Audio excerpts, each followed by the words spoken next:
Hi friends, നമുക്കിന്നൊരു അടിപൊളി കണവത്തോരൻ തയ്യാറാക്കാം. അതിനായിട്ട് കണവ കഴുകി വൃത്തിയാക്കി കട്ട് ചെയ്തെടുത്തിട്ടുണ്ട്.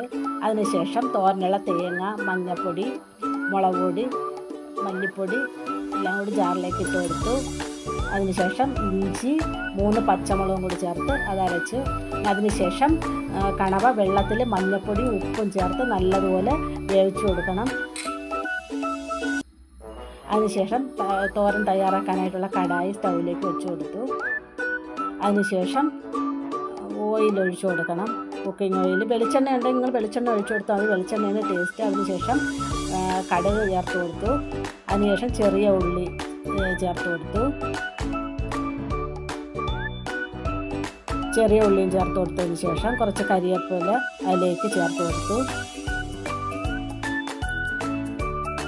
എല്ലാം കൂടി നല്ലതുപോലെ ഇളക്കി കൊടുക്കണം. അതിനുശേഷം വറ്റൽമുളക് 3 അതിലേക്ക് ചേർത്ത് കൊടുത്തു.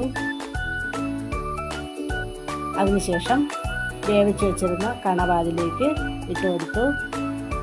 എന്നിട്ട് എല്ലാം കൂടി നല്ലതുപോലെ മിക്സ് ചെയ്ത് കൊടുക്കണം.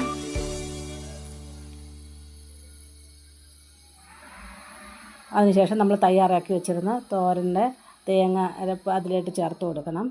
നല്ലതുപോലെ മിക്സ് ചെയ്യണം.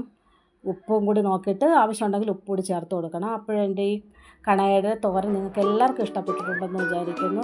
പ്ലീസ് സപ്പോർട്ട് ചെയ്യുക, ലൈക്ക് ചെയ്യുക, ഷെയർ ചെയ്യുക.